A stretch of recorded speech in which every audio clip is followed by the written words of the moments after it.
ભારતની વાત આવે એટલે આપણા મનમાં શું આવે? વિવિધતા, સંસ્કૃતિ, ઇતિહાસ.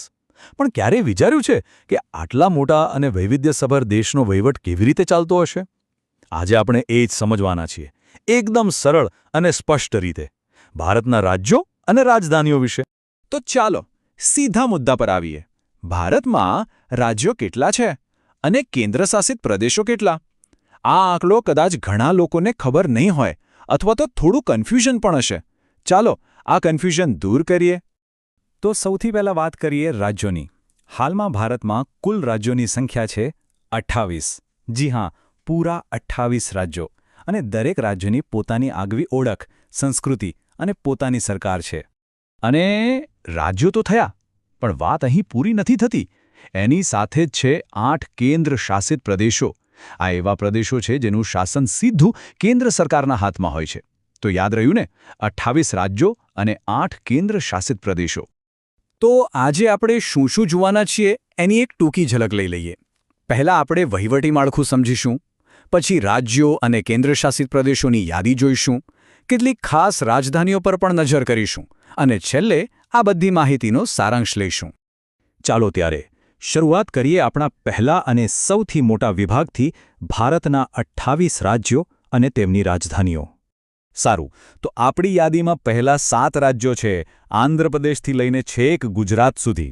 સ્ક્રીન પર જોઈ શકાય છે દરેક રાજ્યની સામે તેની રાજધાનીનું નામ છે, જેમ કે આસામની દિસપુર અને આપણા ગુજરાતની રાજધાની તો બધાને ખબર જ છે, ગાંધીનગર. ચાલો હવે યાદીમાં આગળ વધીએ. હરિયાણાથી શરૂ કરીને મહારાષ્ટ્ર સુધીના રાજ્યો. આમાં ઘણા જાણીતા નામ છે, જેમ કે કેરળની રાજધાની તિરુવનંતપુરમ અને હા, મહારાષ્ટ્રની રાજધાની મુંબઈ, જે દેશની આર્થિક રાજધાની પણ કહેવાય છે. હવે આપણે ભારતના પૂર્વથી પશ્ચિમ તરફ જઈએ. જુઓ, અહીં મણિપુર, મેઘાલય જેવા સુંદર પૂર્વોત્તર રાજ્યો છે, તો બીજી તરફ પંજાબ અને રાજસ્થાન જેવા રાજ્યો પણ છે. ખરેખર દરેક નામ સાથે એક આખી સંસ્કૃતિ જોડાયેલી છે. અને આ રહી આપણી રાજ્યોની યાદીનો છેલ્લો ભાગ, સિક્કિમથી લઈને પશ્ચિમ બંગાળ સુધી. પણ જરા થોભો, અહીં ઉત્તરાખંડના નામ પર ધ્યાન આપજો. તેની 2 રાજધાનીઓ છે. આ કેવી રીતે શક્ય છે એ આપણે આગળ જોઈશું. બહુ રસપ્રદ વાત છે. તો 28 રાજ્યોની વાત તો થઈ ગઈ. હવે વારો છે કેન્દ્રશાસિત પ્રદેશોનો. ચાલો એના પર એક નજર કરીએ. જુઓ, ભારતમાં કુલ 8 કેન્દ્રશાસિત પ્રદેશો છે. આ યાદી રાજ્યો જેટલી લાંબી નથી. આમાં અંદમાન અને નિકોબાર જેવા ટાપુઓ પણ છે, તો દિલ્હી અને ચંદીગઢ જેવા શહેરો પણ. અને હા, યાદ છે ને, આ બધાનું શાસન સીધું કેન્દ્ર સરકાર કરે છે. સારું, તો યાદી તો આપણે જોઈ લીધી, પણ હવે આવે છે મજાની વાત.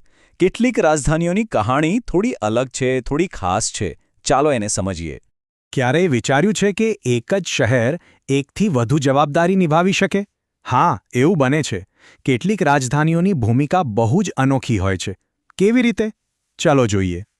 યાદ છે, આપણે ઉત્તરાખંડની વાત કરી હતી? તો જુઓ, ભારતમાં અમુક જગ્યાએ મોસમી રાજધાની હોય છે. મતલબ ઋતુ પ્રમાણે રાજધાની બદલાય. જેમ કે ઉત્તરાખંડ અને જમ્મુ કાશ્મીરમાં શિયાળા માટે અલગ રાજધાની અને ઉનાળા માટે અલગ.